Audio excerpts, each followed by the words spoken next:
អង្គុយចុះ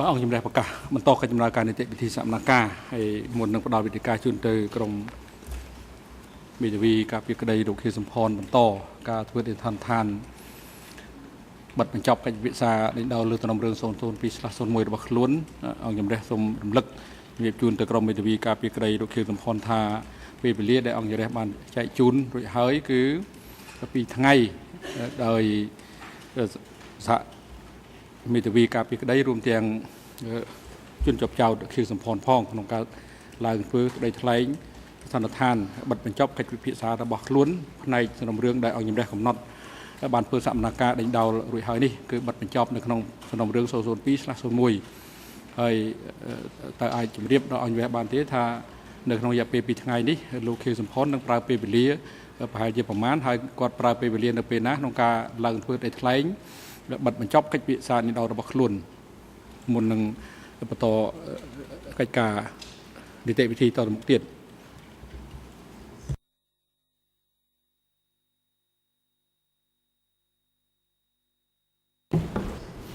Monsieur le Président, il y a quelque chose que je n'ai pas bien compris dans ce que vous venez de dire, en tout cas tel que cela m'a été traduit. Il m'a été traduit que nos plaidoiries étaient prévues pour durer 2 jours, mais que sur ces 2 jours, vous reteniez le temps qui serait utilisé par M. Santon. C'est bien cela? បាទត្រឹមត្រូវហើយដោយសារយើងព្រឹកមិញមិនបានបញ្ជាក់ជូនលោកឥឡូវយើងជម្រាបជូនឲ្យបានច្បាស់លាស់លើពេលវេលាដែលបានចែកជូនតាមពិតវាចែកជូនរួចហើយនៅក្នុងឯកសារលាយលក្ខណ៍អក្សរជូនភាគីនានាតាំងពីដំបូងហើយឥឡូវនេះយើងបញ្ជាក់បន្ថែមនេះក្នុងន័យ2ទី1គឺរំលឹកពីពេលវេលាទី2សូមឲ្យមានការបញ្ជាក់អំពីការប្រើប្រាស់ពេលវេលារបស់លោកខៀវសំផនក្នុងការឡើងធ្វើឯកសណ្ឋានផ្ទាល់មាត់បិទបញ្ចប់កិច្ចពិភាក្សានេះរបស់ខ្លួនតែគាត់ប្រើពេលវេលាតែទេឬក៏ប្រើពេលវេលានៅពេលណា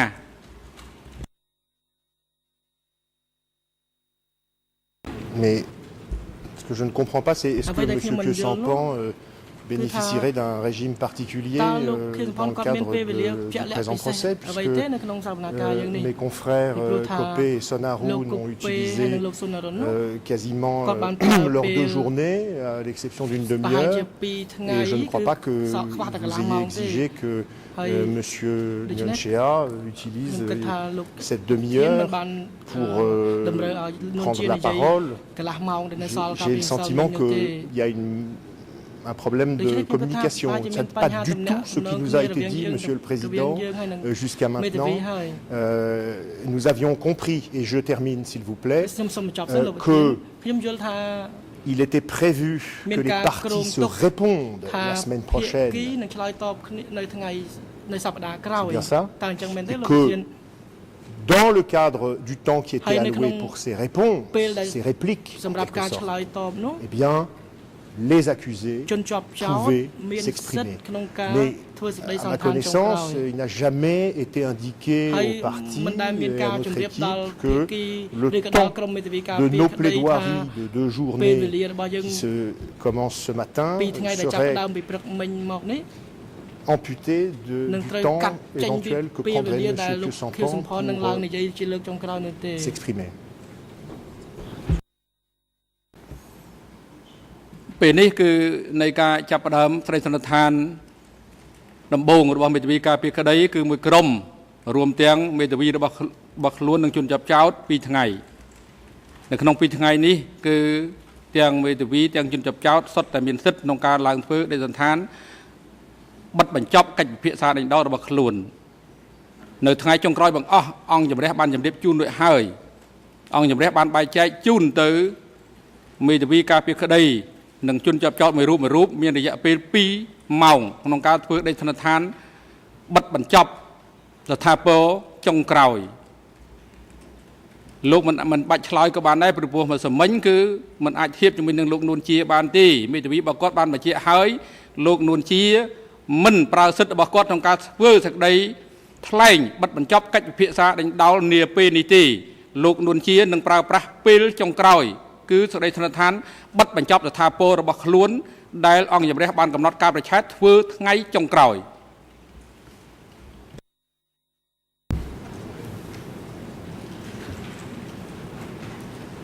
Oui, j'ai compris.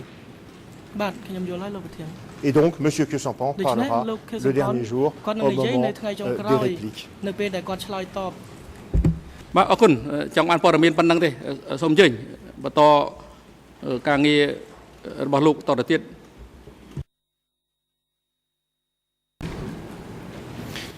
Merci. សូមអរគុណលោកប្រធាន Je voudrais maintenant évoquer quelques points concernant la preuve dans ce dossier. Dans leur plaidoirie, et je ne reviendrai pas dessus, les confrères de l'équipe de Nyon Chea ont évoqué le fait que si l'on observe dans leur globalité les documents utilisés par les procureurs pour justifier leur réquisition, on pourrait arriver à considérer que ce procès aurait pu ne coûter que quelques dizaines de dollars. Dans les preuves qui vous ont été présentées ces derniers jours par les procureurs, il y a eu aussi beaucoup d'extraits vidéo. Ils sont gratuits, les extraits vidéo, ça ne coûte pas grand-chose, et ce sont des documents qui sont malléables. Et je voudrais vous en faire une très brève démonstration en demandant que les services techniques fassent jouer les vidéos 1 et 2.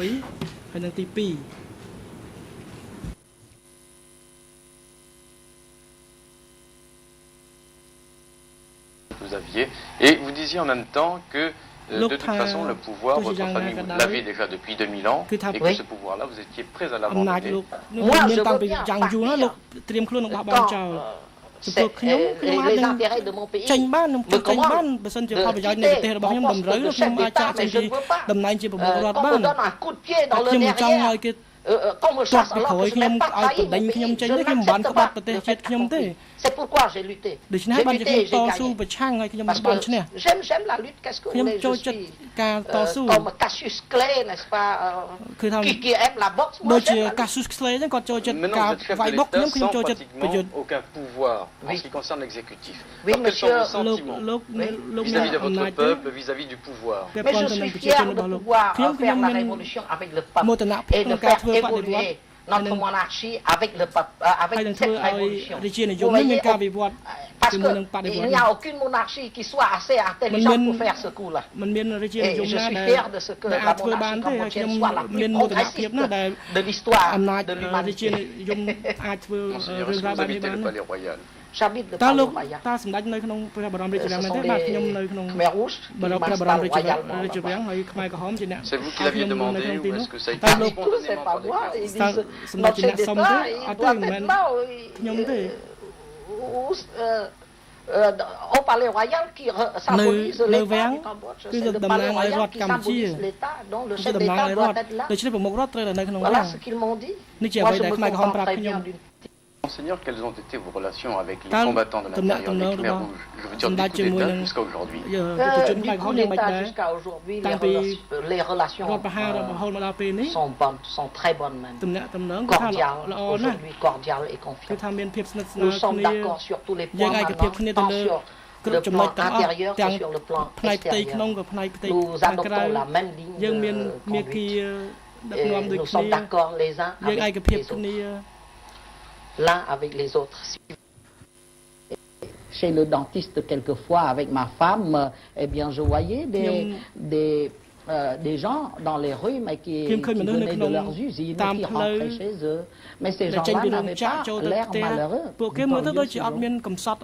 ne pouvais pas parler puisque je ne faisais qu'aller chez le dentiste. Mais avec Kyo nous avons visité quelques coopératives, nous avons visité des rizières, nous avons visité des chantiers de travail manuel, mais ces gens n'étaient pas malheureux, ils n'avaient pas l'air terrorisés, ils n'étaient pas sous-alimentés.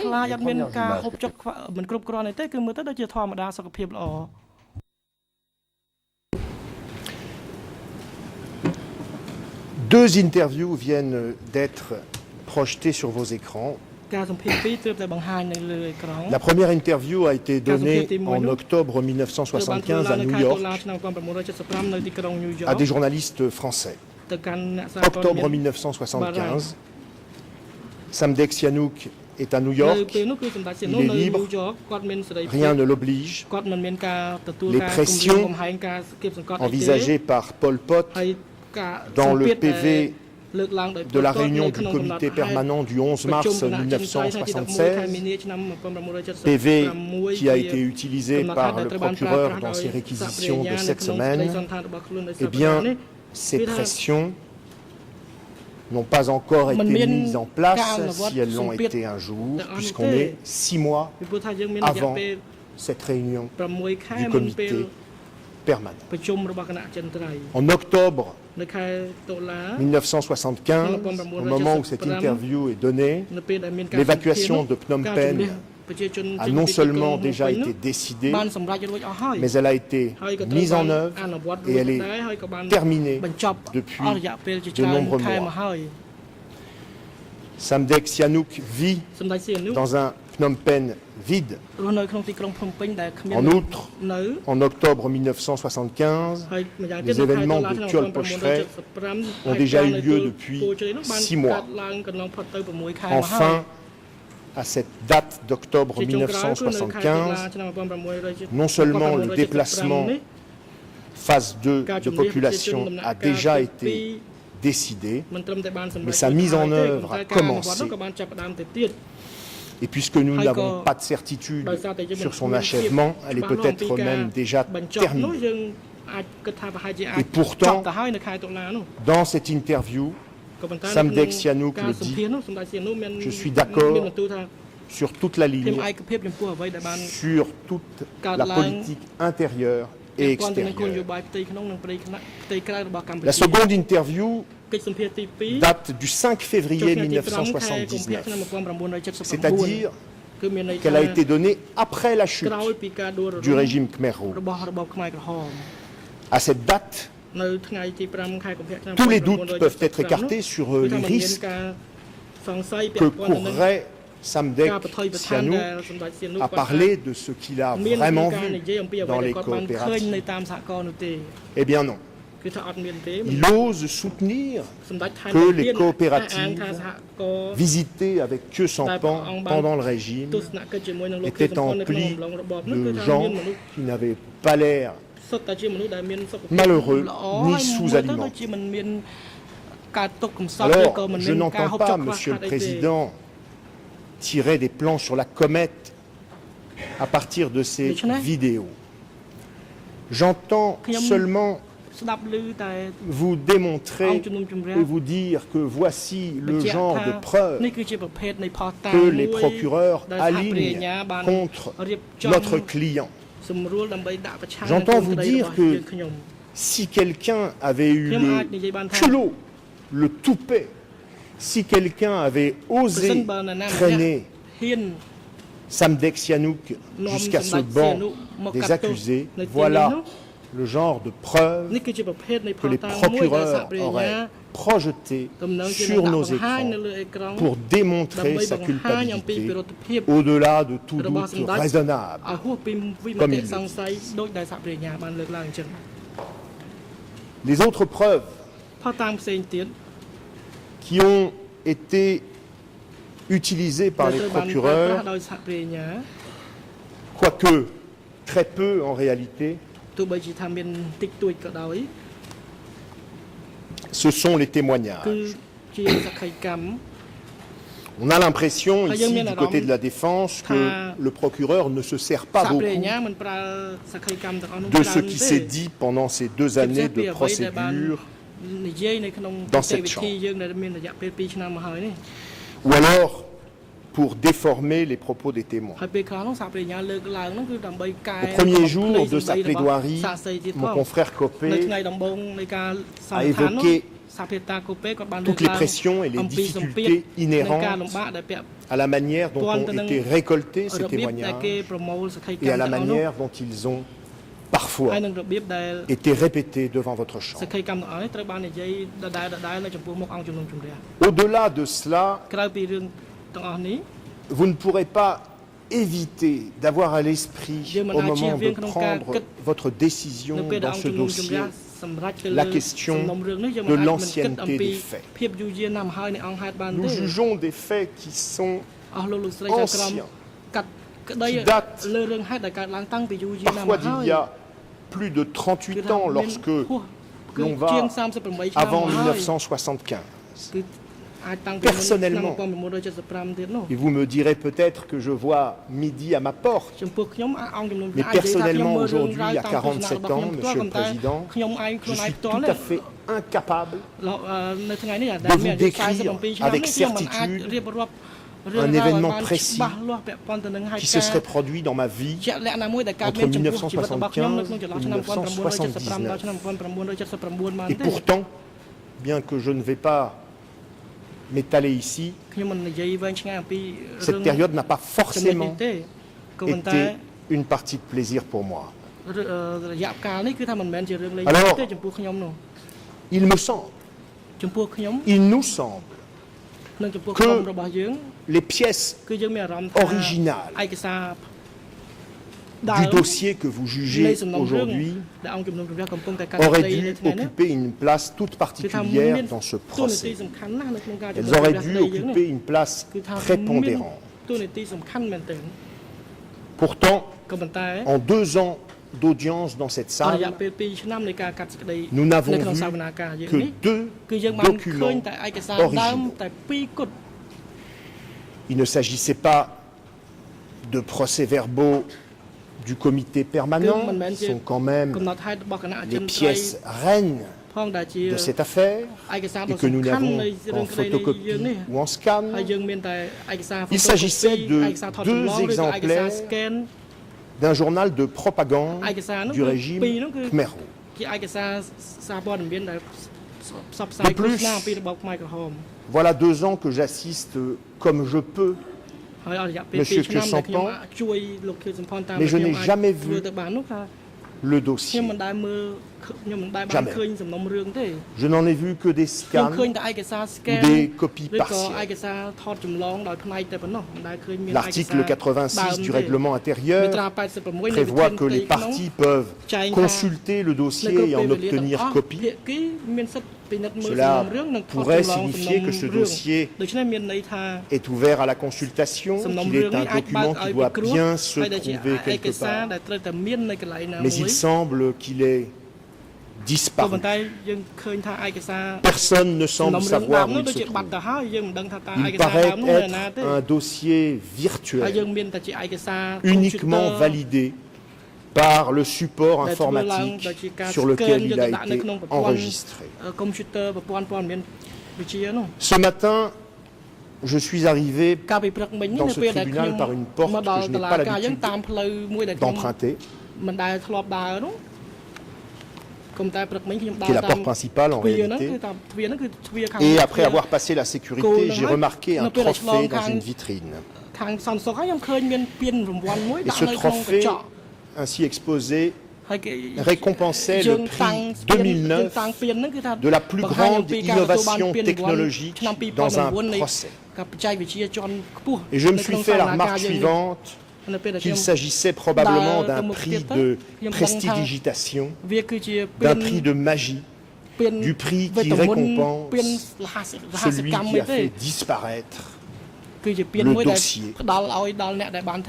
Le dossier qui, dans tous les procès criminels du monde, aurait dû être posé ici, devant vous, au milieu de cette pièce et durant tout le procès, ainsi que les pièces à conviction. Et qu'il s'agisse de prétendus originaux d'époque ou de photocopies, nous aurions voulu savoir quel a été le cheminement de ces documents jusqu'à leur arrivée dans le dossier virtuel du tribunal. Ici, il semble que ce soit impossible. Le dossier Racine s'est évaporé. J'en suis réduit pour ma part à des suppositions lorsque l'on me communique un document ou lorsque l'on plaide de l'autre côté de la barre sur un document ou lorsque j'imagine moi-même utiliser un document.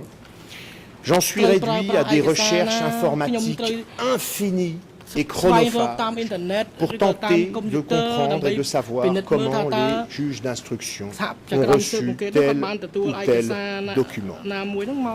Même le nombre de pages du dossier des juges d'instruction est pour moi un mystère. J'ai tout entendu à ce sujet, de 500 000 à 1 million de pages. En fait, je n'en sais rien. C'est invérifiable. Et c'est peut-être même pour cela que vous nous avez finalement laissé si peu de temps pour tenter de le vérifier. Je me souviens d'une audience du mois de décembre 2011 au cours de laquelle vous avez déclaré, Monsieur le Président, que le débat sur l'authenticité des pièces du dossier aurait dû avoir lieu avant l'ordonnance de clôture. Je ne pense pas que cela soit exact. Je me souviens également d'une audience de janvier 2012 sur les exceptions d'irrecevabilité des documents, au cours de laquelle vous avez déclaré que la Chambre considérait que lorsqu'un accusé demande à ce qu'on lui présente l'original d'un document, cela signifiait qu'il exerçait son droit à garder le silence. Ça en dit long, ça en dit très long sur les difficultés auxquelles nous sommes confrontés, parce que lorsqu'un accusé demande à ce qu'on lui présente l'original d'un document s'il existe, il demande à ce qu'une discussion ait lieu sur ce document. Ce débat aurait dû avoir lieu au procès. Nous aurions voulu avoir ce débat pour chaque pièce produite, et pas seulement pour de grandes catégories fourre-tout, ou pas seulement sur des audiences intitulé « Audience sur les documents clés » que nous avons dénoncées maintes et maintes fois, puisqu'elles avaient été préalablement annoncées comme destinées au public et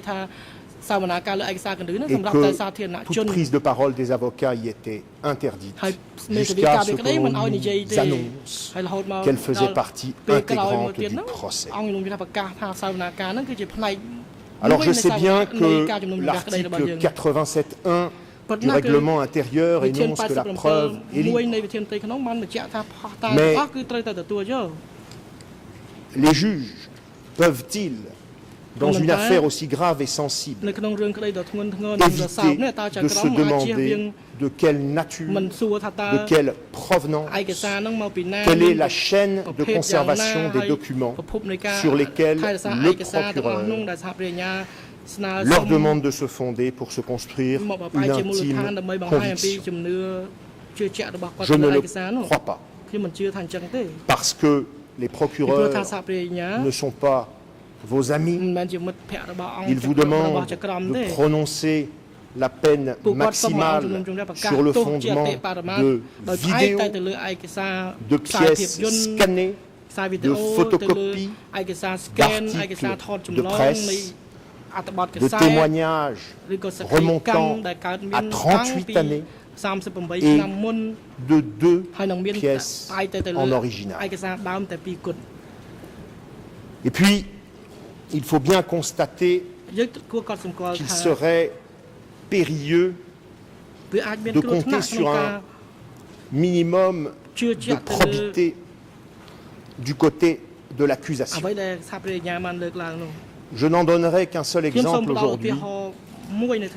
L'équipe de Nguyen Chea en a déjà donné beaucoup et nous tenterons d'en donner d'autres. Le 13 juin 2012, par une décision qui porte la cote E166/1/4, votre chambre statuait sur la valeur probante des dépositions du professeur Kiernan. Ce monsieur refusait de coopérer avec votre chambre et de venir à Phnom Penh. Et dans votre décision, vous disiez, je cite, conformément aux normes destinées à garantir l'équité du procès tel qu'établi à l'échelon international, l'incapacité dans laquelle se trouve la Chambre de faire citer le professeur Kiernan implique que les conclusions du professeur Kiernan ne sauraient avoir que peu de valeur probante, voire aucune, dans le dossier 002, étant donné que leur auteur ne peut pas être l'objet de contre-interrogatoire. Fin de la citation. Croyez-vous que les procureurs tiennent compte de ce genre de décision? Pour le vérifier, nous vous proposons non seulement de les écouter, ce que vous avez fait attentivement, mais également d'aller consulter leur mémoire de 538 pages, dont 311 pages pour 2900 notes de bas de page, mémoire dont j'ai déjà dit que vous aviez décidé que ni M. Kyo Sampan ni ses avocats n'avaient besoin de le lire dans une langue qu'ils comprennent.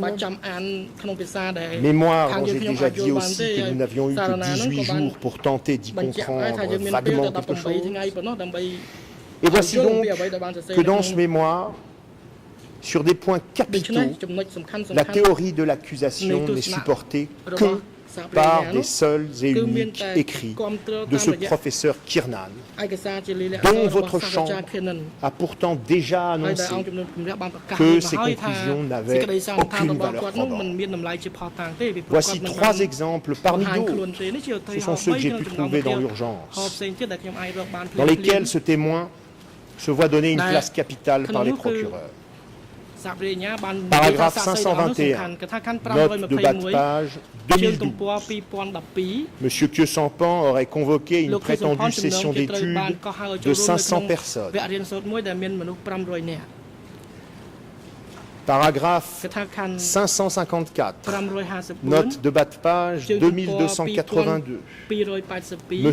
Kyo Sampan aurait tenu des propos en décembre 1975 pour tenter de justifier l'évacuation. Paragraphe 643, note de bas de page 2795, en 1992, M. Kyo Sampan aurait proféré des menaces de violence ethnique accrue. Souvenez-vous, Mesdames et Messieurs de la Chambre, de la réponse ici à cette barre de M. Chang Yuk, directeur de DICICAM, qui est une association qui constitue une des sources essentielles des documents qui composent votre dossier même virtuel, et qui, à cette barre, refusera de révéler, de vous révéler, dans quels différents lieux secrets répartis sur le territoire cambodgien, son organisation détenait d'éventuels documents originaux qu'elle collecte et dont le tribunal et moi-même n'a reçu que des photocopies ou des scans. Vous vous souviendrez aussi de sa réponse lorsque je lui ai demandé pourquoi nous devions le croire quand il affirmait posséder des documents en original et que ce monsieur nous a répondu avec le plus grand sérieux que pour décider de l'authenticité d'un document qu'il recevait par la poste, il le humait, il en écoutait le bruit, et que pour lui, il a fait cette comparaison, c'était comme prendre un bon petit déjeuner. Excusez-moi, mais je pense que nous sommes en droit de nous inquiéter que sérieusement de la force probante des preuves qui sont discutées à travers ce dossier virtuel, à travers une chaîne de conservation mal décrite, tenue secrète, et sur lesquelles Monsieur le procureur, Madame le procureur, vous demande de vous fonder pour condamner deux vieillards, certes monstrueux, à la peine maximale. En conclusion de mon propos de ce matin, je voudrais rappeler les propos de l'ancien juge d'instruction Marcel Lemonde, qui a reconnu dans un livre qui narre son expérience au sein de ce tribunal avoir rédigé l'ordonnance de clôture pour l'histoire. Ce sont ces mots, pour l'histoire. J'utilise le verbe reconnu parce que finalement, cette ordonnance de clôture, qu'on la prenne dans son entier ou dans les parties que vous avez sélectionnées via disjonction, n'est effectivement qu'un avatar d'un livre de M. Short. Si nous nous arrêtons aux prétendues preuves que nous ont présentées les procureurs lors de leur plaidoirie finale, nous devons malheureusement en conclure que ces 2 années d'audience n'y auront pas changé grand-chose. Or, un tribunal n'est pas là pour écrire des histoires. Un tribunal n'a pas une fonction historique. Un tribunal n'a pas une fonction première de réconciliation nationale. Un tribunal est là pour rendre justice selon les règles du procès pénal, à partir de preuves solides et incontestables. C'est tout. Et ce serait déjà beaucoup. Je vous remercie.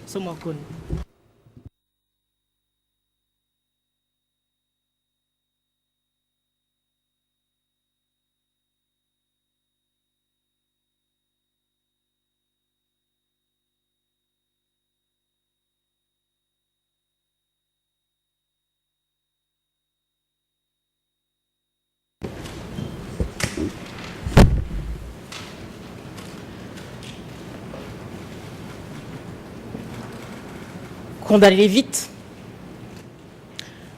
Condamnez-les vite avant qu'ils ne meurent. Monsieur le Président, Mesdames et Messieurs de la Chambre, c'est ça que l'opinion publique internationale attend de vous, celle décrite par mon confrère Arthur Verken. Du côté de la défense, c'est vrai, nous ne faisons plus preuve de naïveté. Nous savons que lorsque les bailleurs de fonds viennent au chevet de ce tribunal malade pour que la procédure suive son cours, nous savons que la seule chose que l'on attend de vous, c'est un verdict de condamnation. Il n'y a pas une seule personne, si nous sommes un petit peu honnêtes, il n'y a pas une seule personne dans cette salle d'audience ou à l'extérieur qui pense qu'il y aura un jugement autre qu'un jugement de condamnation. Cette condamnation symbolique, attendue depuis la mise en place du tribunal. Cette condamnation qui donnera l'impression du devoir accompli à l'égard de l'histoire dont parle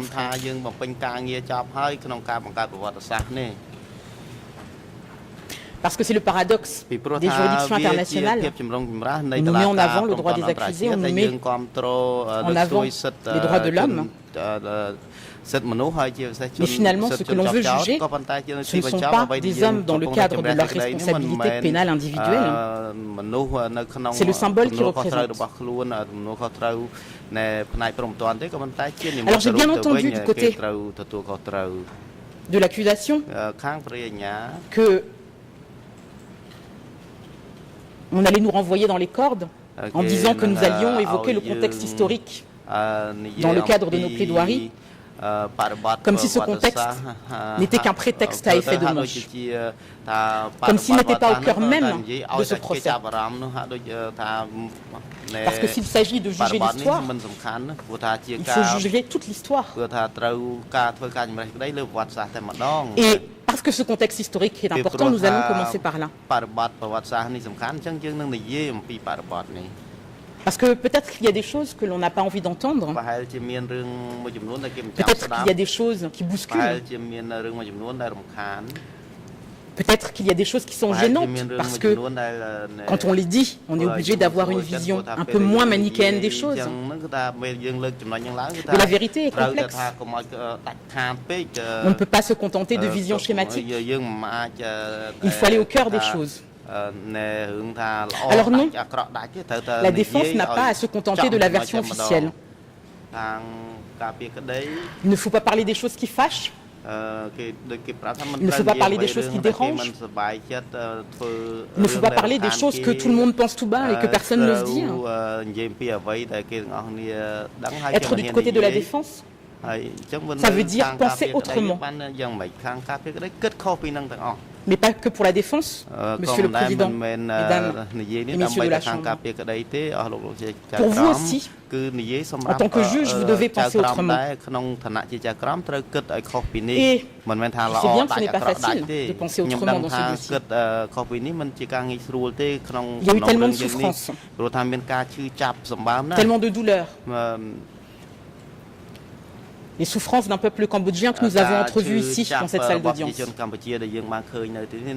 alors oui, l'opinion, vous, moi, pense qu'il faut que quelqu'un paie. Mais qui et comment? Alors oui, il faut aller au-delà des partis pris, des préjugés, des jugements préconçus. Tous autant que nous sommes arrivés, et je vous le dis, avec d'autant plus de facilité que moi aussi, tout avocat de la défense que je suis arrivé avec des préjugés dans ce dossier. Et ce que l'on vous demande aujourd'hui du côté de la défense de Khieu Samphan, c'est de laisser tomber, de mettre de côté tous ces préjugés, ces jugements préconçus, et simplement d'aborder le dossier tel que vous l'avez fixé, dans le cadre de ce procès 002/1, et de voir ce qui a été apporté de part et d'autre. Parce que nous ne pouvons pas nous contenter de regarder simplement le sommet de l'iceberg. Oui, juger un procès comme celui-là, ou défendre dans un procès comme celui-là, ou même poursuivre dans un dossier comme celui-là, cela nécessite que l'on mette ces préjugés de côté. Condamnez-les vite avant qu'ils meurent. Mais sur quel fondement?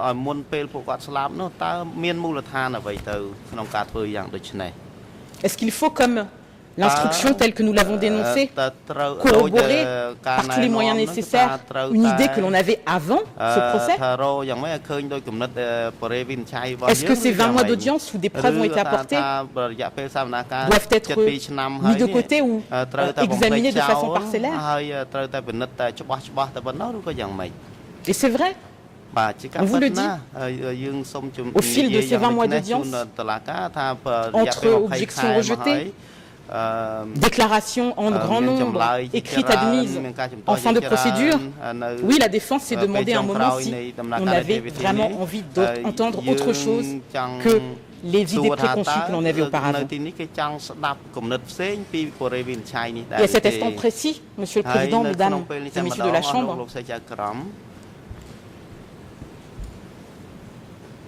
Je pense à Jacques Vergès, notre confrère. Lui, qui était le symbole de la défense de rupture. Cette défense de rupture dans laquelle une défense dans un dossier comme celui qui concerne M. Sampan, cette défense prend tout son sens. Parce que quoi de mieux que de rompre avec les idées reçues, avec les préjugés, lorsqu'on a l'impression qu'on est déjà condamné avant d'avoir été jugé. Oui, la voix de Jacques Vergès manquera aujourd'hui. Non seulement parce que il avait ce talent d'avocat de la défense, mais également parce qu'il a traversé toutes ces années d'histoire qui nous préoccupent aujourd'hui. Ce contexte historique qui apparaît tellement anecdotique du côté de l'accusation, et qui pourtant est au cœur même des faits qui nous préoccupent aujourd'hui. Parce que quand même, moi je veux bien que nous soyons accusés de faire des effets de manche. Je veux bien qu'on veuille nous expliquer que 75, 79 est surgi du néant. Je veux bien qu'on veuille nous expliquer que c'est notre client parmi d'autres qui a affamé le peuple cambodgien, mais quand même, rappelons-nous tous ces autres accusés qui ne sont pas là dans cette salle, qui ne sont pas sur ce banc, parce qu'il en manque des accusés. Et je ne parle pas de Yang Thirit, de Yang Sari, dont nous savons ce qu'il est advenu au cours de ce procès. Non. Moi je parle des responsables des années de violations frontalières et d'invasion du royaume du Cambodge. Je parle des responsables de la colonisation du pays. Je parle des responsables des répressions sauvages contre les révoltes paysannes. Je parle des grands artisans de la guerre froide, à l'origine d'un combat implacable entre deux idéologies. Cette guerre froide qui est à l'origine directe de tout drame cambodgien. Il faudrait rajouter sur ce banc des accusés le gouvernement américain qui a pris le Cambodge comme champ de bataille. Parce qu'on parle des bombardements américains, on parle de ces bombardements comme si c'était anecdotique. Mais comment expliquer la famine de 75 à 79 sans parler de ces années de destruction? Comment?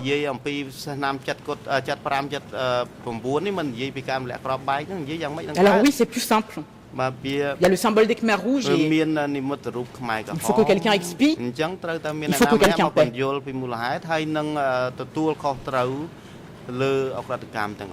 Mais il y a une réalité qui demeure dans ce dossier.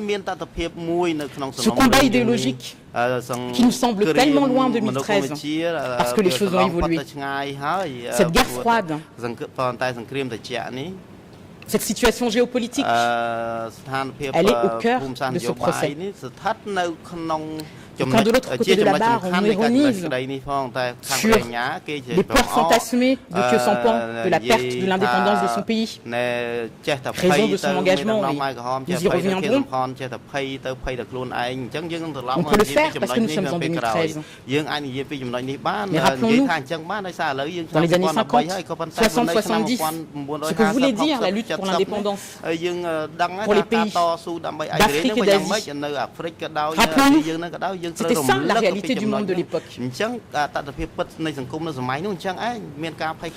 l'ironie de l'histoire, Monsieur le Président, Mesdames et Messieurs du tribunal, l'ironie veut qu'aujourd'hui, Khieu Sampan, qui a été le symbole à la tête de l'État cambodgien durant le Kampuchea démocratique, ce symbole sans pouvoir, l'ironie de l'histoire veut qu'aujourd'hui il est le seul à être en état, à être présent sur les bancs des accusés. Le seul à pouvoir physiquement être là, dans cette salle. Mais Monsieur le Président, Mesdames et Messieurs de la Chambre, ne vous laissez pas tromper par les apparences. Cette présence solitaire ne doit pas vous induire en erreur. Il vous l'a dit en audience. Que son père n'est pas les Khmer rouges à lui tout seul. Il a un engagement, un parcours et un rôle qui ne correspond absolument pas à ce qui vous a été décrit par l'accusation. Et pour comprendre ce parcours, oui, le contexte historique, qui pour nous n'est pas anecdotique, qui est la source du mal. Parlons-en. Parce que si on veut comprendre ce qui s'est passé entre 75 et 79, on doit en parler. On doit en parler de ces réalités d'il y a plus de 40 ans.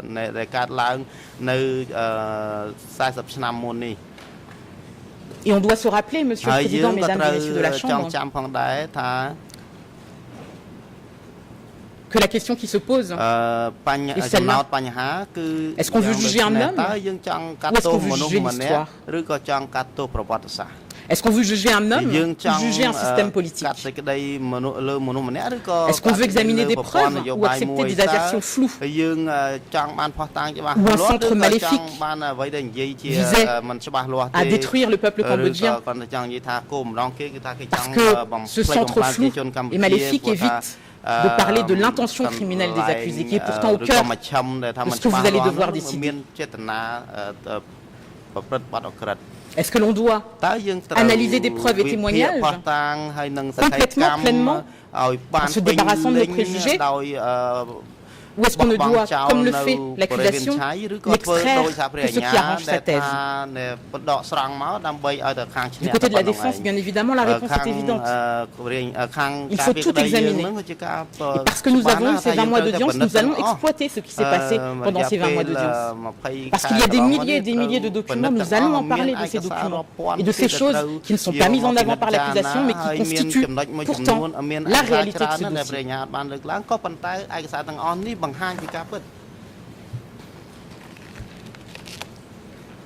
Alors oui, avril 75, nous avons un pays détruit, un pays en faillite. Et on parle de cette évacuation. Pourquoi cette évacuation? Alors que ce soit bien clair, M. Khieu Samphan a toujours dit et il maintient aujourd'hui qu'il n'a pas participé à la prise de décision de cette évacuation du 17 avril 1975. Mais parce que nous sommes dans le cadre d'un procès, parce que nous avons des preuves à examiner, parce que nous avons entendu des témoins, il faut examiner si les raisons qui ont été avancées par les Khmer rouges pour justifier de l'évacuation, il faut examiner si on peut les entendre, s'il y a des éléments de preuve qui militent en faveur de cette thèse-là. L'instruction et l'accusation vous balaient d'un revers de la main les raisons invoquées par les Khmer rouges.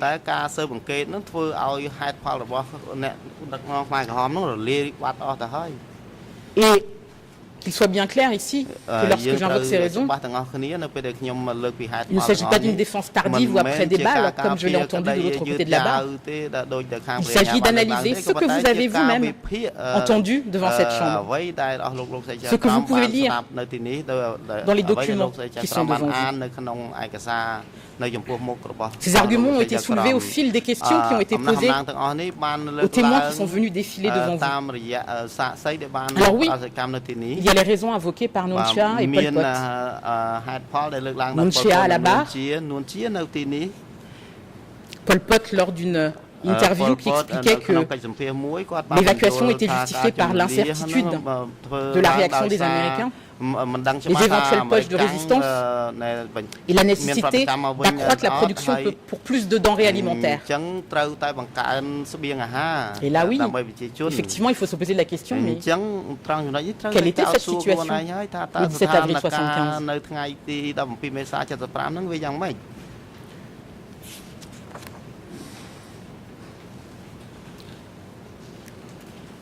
Des raisons militaires? des raisons militaires.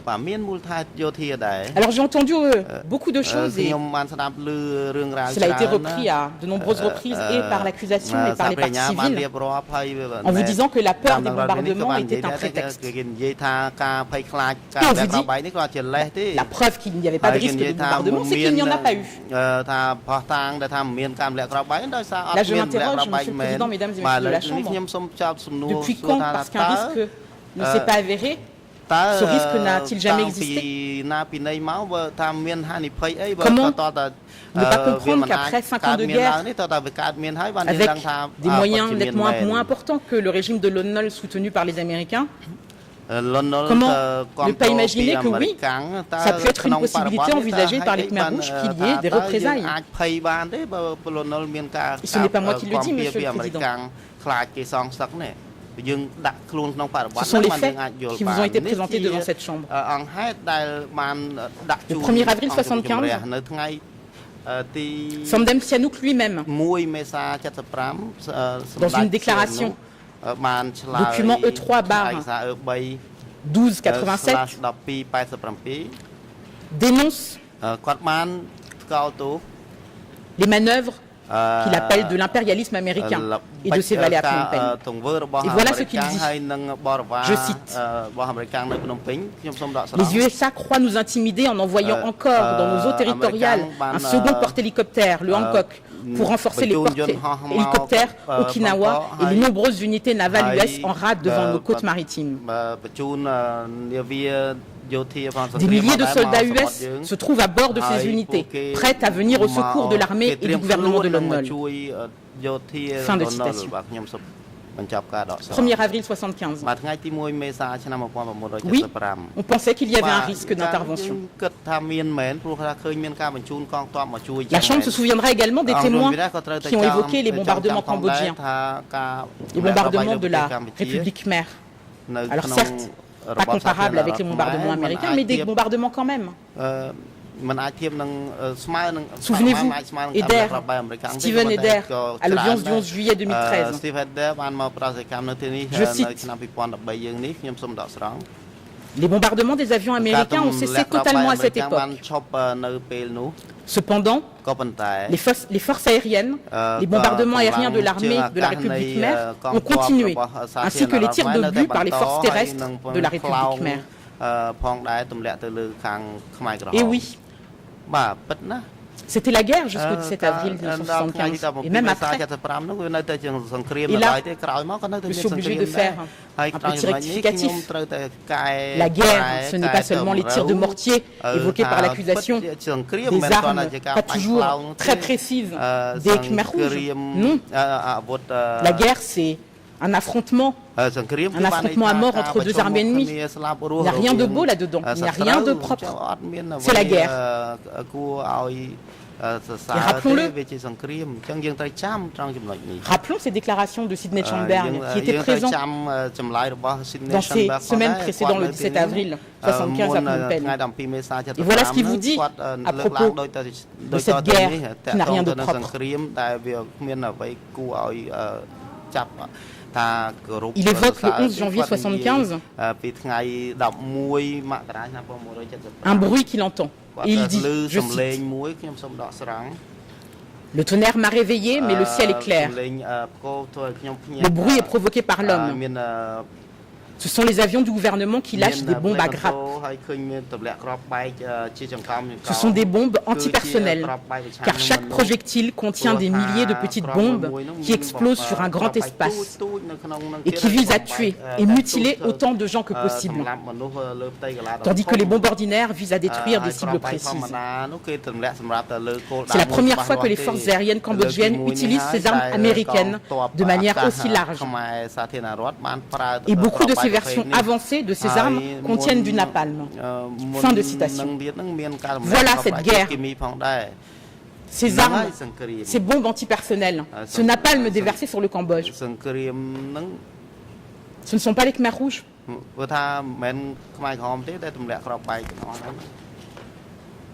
Est-ce que le risque de bombardement pouvait être exclu? Mais même des témoins centraux de l'accusation vous disent que non. Rappelez-vous, Pipoun, à l'audience du 31 juillet 2012, on lui demande est-ce qu'au cours de cette réunion ou d'autres réunions, il a été évoqué le risque de bombardement de la ville de Phnom Penh? Réponse, c'est un sujet qui a été abordé. Il a été dit qu'à certains endroits des avions avaient été utilisés, à Siem Reap et à Siem Ville.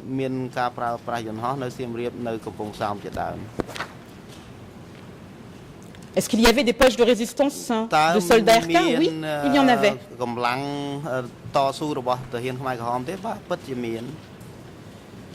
Est-ce qu'on pouvait être sûr de leur réaction? Non, on ne le pouvait pas.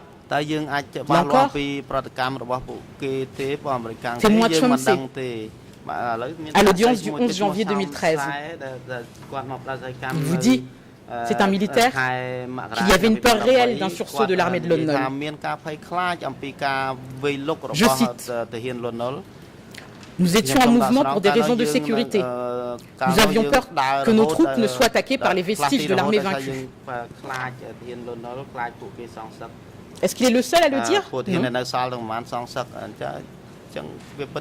Monsieur Poncho, à l'audience du 9 avril 2013, vous raconte le 18 avril 1975 avoir accompagné des Khmer rouges à côté du palais royal. Et il vous dit avoir vu, je cite, des soldats de Lon Nol qui résistaient à cet endroit et qui leur tiraient dessus. Il témoignera même que les soldats Khmer rouges pensaient trouver des soldats américains sur place. Al-Rokoff également vous le dit. Il vous dira à l'audience avoir entendu des combats sporadiques pendant toute la semaine suivant le 17 avril depuis l'ambassade de France où il était réfugié. Eder également parlera de poches de résistance ailleurs qu'à Phnom Penh. Et je cite, des résidus de forces aériennes de l'armée du Cambodge, des résidus de la vieille garde qui voudraient continuer de s'opposer aux Khmer rouges. Voilà ce que les gens craignaient lorsque, à Battambang, certains avaient compris la nécessité d'une évacuation temporaire. Ce sont des témoignages que vous avez entendus devant cette chambre. Alors oui, c'est vrai, il y a eu des évacuations avant celle de Phnom Penh, mais ce sont des évacuations dans le cadre de tactiques militaires. Et ça, c'est un élément extrêmement important à retenir lorsque nous allons devoir parler de la responsabilité éventuelle de Khieu Samphan dans le cadre de la mise en œuvre de cette évacuation. Les évacuations dont on vous a parlé en long, en large, du côté de l'accusation pour vous dire qu'il y avait des précédents, ont toujours été décidés et mis en œuvre par la branche militaire des Khmer rouges. Et ça, vous avez des témoins qui sont venus vous expliquer le comment et le pourquoi de ces évacuations à cette époque. Le témoin Nikan le dit. Il s'agissait d'évacuer la population des zones de combat, et parfois seulement temporairement, quand les civils eux-mêmes ne fuyaient pas de leur propre chef. Le témoin Choukrin également. Je cite, nous étions en temps de guerre. Nous n'avions aucune raison de considérer tous les civils comme des ennemis. Et je n'avais reçu d'ordre à cet effet. Et je n'ai jamais reçu d'ordre à cet effet. Et si les ennemis nous attaquaient et que la population n'avait pas été évacuée, cela représentait un risque. Fin de citation. Et ces déclarations sont confirmées par des témoins aussi largement utilisés par l'accusation que Duc Pipoun,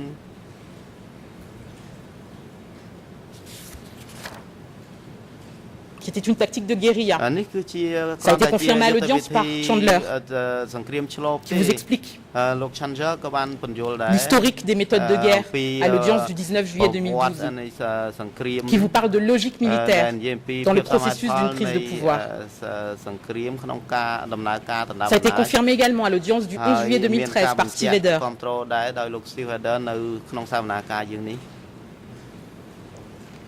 Alors non, il ne s'agit pas de mesures punitives à l'égard de citadins considérés comme des ennemis. Il y avait ce contexte-là.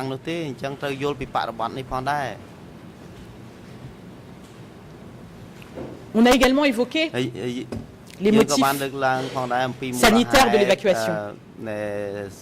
Et du côté de l'accusation, j'ai entendu vraiment beaucoup de choses. Outre le fait qu'on avait l'impression que seuls les Khmers rouges étaient en guerre, on nous a expliqué très clairement que c'était parce que les Khmers rouges avaient encerclé la ville dans le cadre de leur dernière offensive sur Phnom Penh que la situation était critique à Phnom Penh. C'est faux. Et c'est pas moi qui le dis, là encore. Vous avez des éléments de dossier. Les témoins sont venus vous expliquer l'afflux de réfugiés pendant les bombardements américains. À l'audience du 23 juillet 2012, l'expert Chandler vous rappelle qu'en avril 1975, Phnom Penh comptait plus de 2,5 millions contre 500 000 habitants en 1971. Il dit que certains réfugiés ont gagné la capitale au plus fort des bombardements américains en 1973, bien avant la dernière offensive des Khmers rouges. Au dossier, vous avez également l'ouvrage de Michael Vickery, document E3/1757. Il vous dit, je cite, pour rester dans la veine historique, il est intéressant de noter que l'exode forcé des citadins en avril 1975 n'était pas le premier événement de ce genre au Cambodge, mais c'était le premier qui touchait les classes aisées des villes. Selon les estimations, la population de Phnom Penh est passée d'environ 600 000 en 1970 à plus de 2 millions en 1975. Mais la moitié au moins de l'accroissement et un nombre supérieur à toute la population urbaine de 70 se composait de paysans chassés de leurs terres par les bombardements et les tirs d'artillerie. Fin de citation. Rappelons également la formule de François Ponchot quand il vous dit à l'audience que les réfugiés fuyaient les combats en général et pas seulement les méchants Khmers rouges. Je cite, comme on dit en khmer, quand les éléphants se battent, ce sont les fourmis qui trinquent. Ils ne prennent pas le côté des Khmers rouges ni celui du gouvernement. À compter de 1973, beaucoup de gens ont dû prendre la fuite à cause des bombardements américains. Fin de citation. Et la situation régnant à Phnom Penh, en avril 1975, les résidents de Phnom Penh vous l'ont décrite devant cette chambre. Et là, je pense à Laiboni, Texrepal, Misahan, Tongsoka, Al-Rokoff, qui vous ont évoqué la pénurie de logements, les problèmes sanitaires, l'inflation des denrées alimentaires que cet afflux de réfugiés avait engendré. Et en plus de ces témoignages, vous avez également des documents à l'appui. Document E3/4188. À l'époque, et nous sommes en 71. En 71, c'est-à-dire bien avant la dernière offensive des Khmers rouges sur Phnom Penh, le docteur Mouniam, président de World Vision International, écrit ceci. Je cite, durant ces derniers mois de combats acharnés, la population de Phnom Penh a doublé. Cette ville qui était surpeuplée avec ses 750 000 habitants compte désormais plus d'1,5 million de personnes. Les Cambodgiens, arrachés à leur campagne par cette guerre cruelle, ont afflué à Phnom Penh à la recherche d'un toit, de denrées alimentaires, d'un emploi, d'une école et de soins médicaux. Un peu plus loin, il indique la surpopulation, la malnutrition et la saleté causent des centaines de décès chaque semaine. Fin de citation. Et nous sommes en 71. Ces problèmes sanitaires ont été attestés par d'autres auteurs. Margaret Scolombe, document E3/4535. William Shawcross également, document E3/88 dans son ouvrage Sideshow, Nixon, Kissinger and the Destruction of Cambodia. Et dans cet ouvrage, William Shawcross vous parle déjà d'insuffisance d'importation de médicaments qui se pose dès 1970. C'est bien avant la prise de pouvoir par les Khmer Rouges.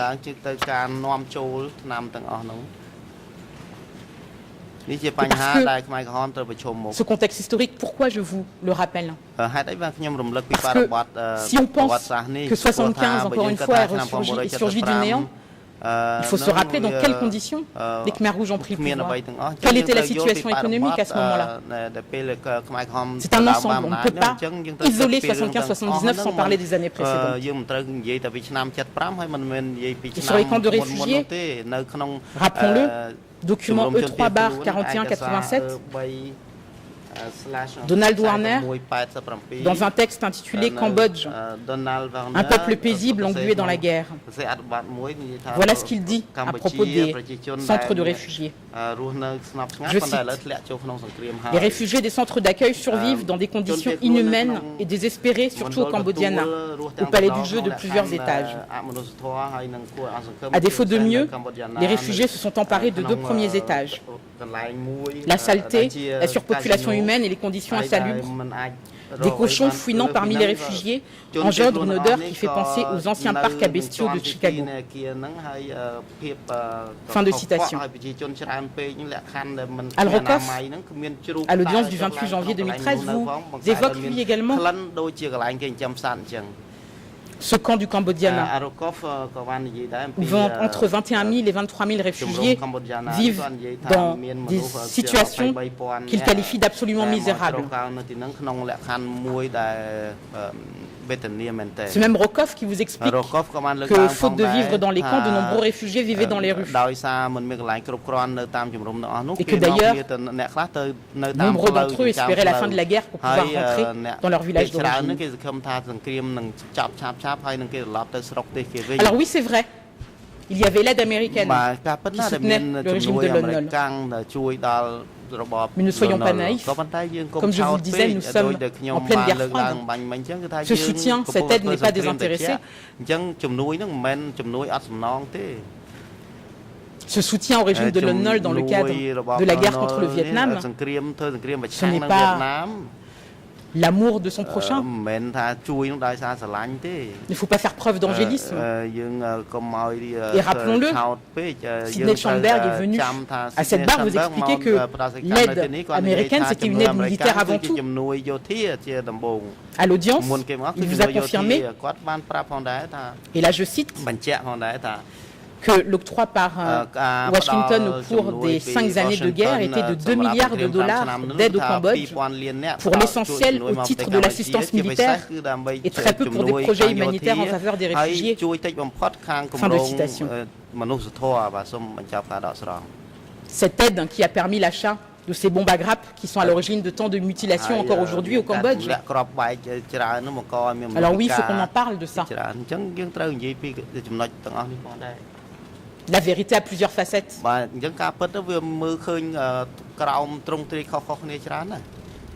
Et Sidney Schanberg vous explique aussi que ce n'est qu'à partir de février 1975 que les lagages américains seront constitués de nourriture pour la population et non pas d'armes et de nourriture pour l'armée de Lon Nol. Pas d'angélisme possible.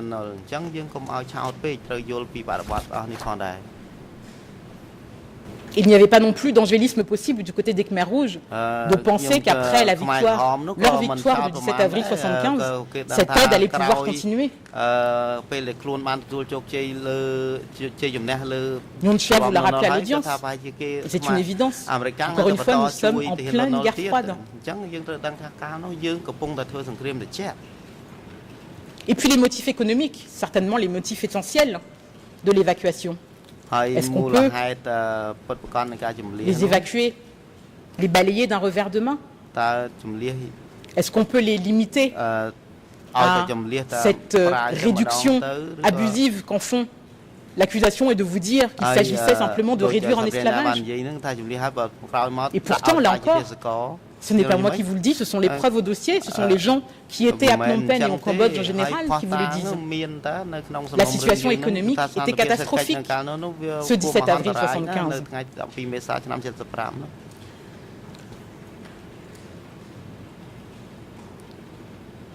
Monsieur le Président, j'entends entrer plus avant dans le détail de cette situation économique, peut-être que c'est le moment de marquer la pause.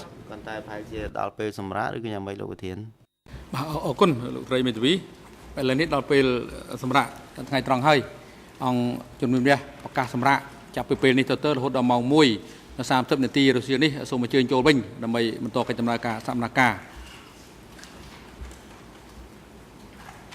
ប្រកបឲ្យអនុរិយមន្ត្រីឃុំឃាំងនាំខ្លួនលោកខៀវសំផនទៅកាន់បន្ទប់រងចាំខាងក្រោមសាធារណការនេះនិងប្រកបឲ្យនាំខ្លួនគាត់ត្រឡប់ចូលរួមសកម្មភាពនៅក្នុងបន្ទប់សកម្មភាពនេះវិញនៅរសៀលនេះឲ្យបានមុនម៉ោង 1:30 នាទីសម្រាប់ចុះ